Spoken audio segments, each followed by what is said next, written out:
Welcome to the Inspired Podcast. It is 2025 and we're back. I'm your host, Andrea De La Cerda, and each week I'm bringing you the latest discussions and news about changes in the landscape of education and entrepreneurship. As a 22-year entrepreneur, corporate executive, business coach, and leader, I mentor a community of change-making men and women to get out of their box and step into their true calling to make the biggest impact. This podcast is all about empowering women, navigating life's twists and turns, and stepping into the fullest version of who we're meant to be. We've had a bit of a break, but we are back with a number of brand new episodes.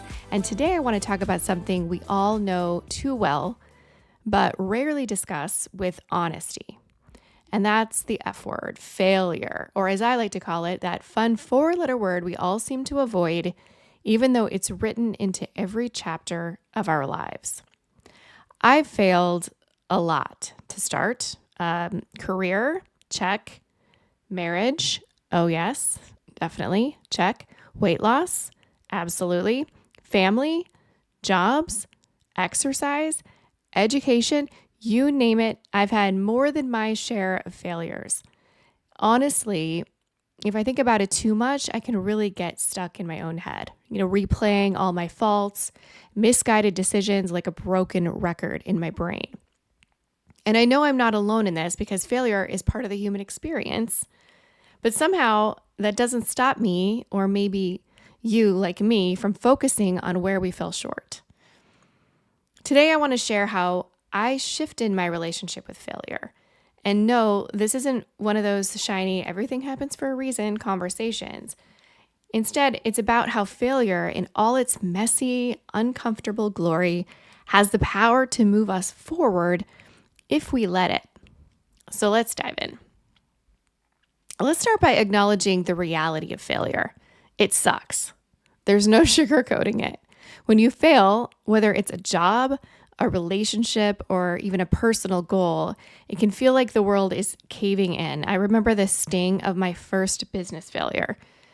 I had poured everything into this idea, time, my money, my energy, and it just did not take off.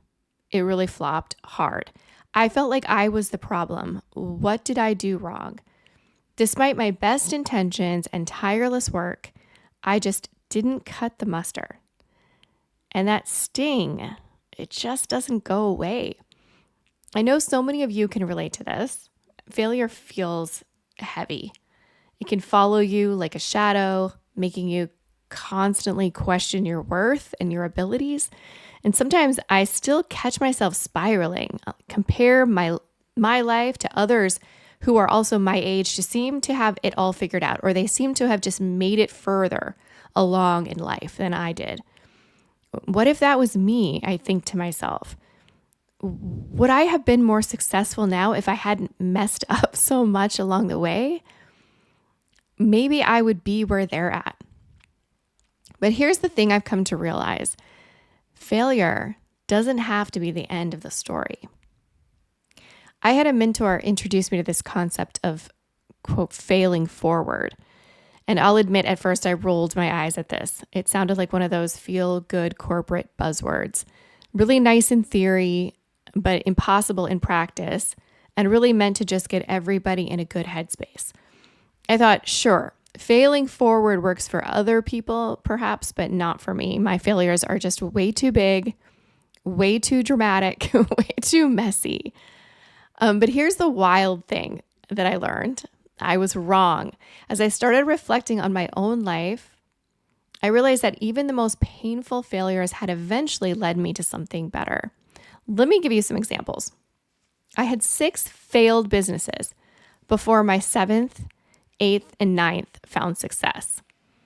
My first marriage ended in heartbreak, but it taught me lessons that paved the way for a healthier, happier second marriage. My struggles with weight loss and failed diets, well, they eventually led me to discover a treatment for perimenopause that changed everything for me. And my inconsistent relationship with exercise actually helped me stumble upon yoga eventually, a practice that I am now absolutely in love with and can't imagine living without. Although don't ask me to run 5 miles because I'm not sure I would find as much joy in that. The truth is, though, growth often comes just disguised as failure. Those moments that feel like setbacks in the moment are often the stepping stones that just move us that much more forward. But really only if we choose to see them that way. So let's talk about that mindset shift. What does it really mean to fail forward? Well, to me, it's about changing the way we view failure. Instead of seeing it as a stop sign, we can see it as a detour. It's not the end of the road, it's just a redirection. Think about it. Failure forces us to reflect, to learn, and to grow. It pushes us out of our comfort zones and helps us discover strengths we didn't even know we had. And sure, it's painful in the moment, but it's also transformative. Can we focus more on that transformation? And let's be honest, doesn't that take the pressure off? I mean, if we do that, when you stop fearing failure and start embracing it as part of the process, life just feels lighter. We give ourselves grace. We allow space for mistakes. And most importantly, we focus on the lessons rather than the losses. And I'll admit, we don't always get this right. There are still moments when I find myself dwelling on the what ifs. Like I said before, like what if I hadn't failed? What in my life would look different? But then I remind myself that my failures have shaped who I am. They've made me stronger, more resilient, and more empathetic. Maybe failing forward really is that old cliche about the journey being more important than the destination. Being human means we have the capacity to learn and grow, no matter how many times we fall. And that's what makes life beautiful, not perfection, but progress. If you've ever felt like failure defines you, I want you to know this. It doesn't. Failure is one part of your story. It's not who you are. And you're absolutely not alone in feeling this way. So let's keep this conversation going.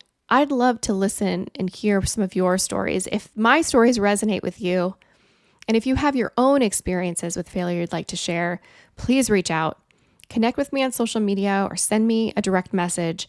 Let's support each other in embracing failure, learning from it, and learning how to move forward with grace. Thank you so much for being here with me on the Inspired Podcast. Remember, even the most destructive moments can lead to beautiful futures. You are strong, you're resilient, and capable of turning setbacks into successes. Until next time, stay inspired, stay empowered, and keep failing forward. Bye-bye.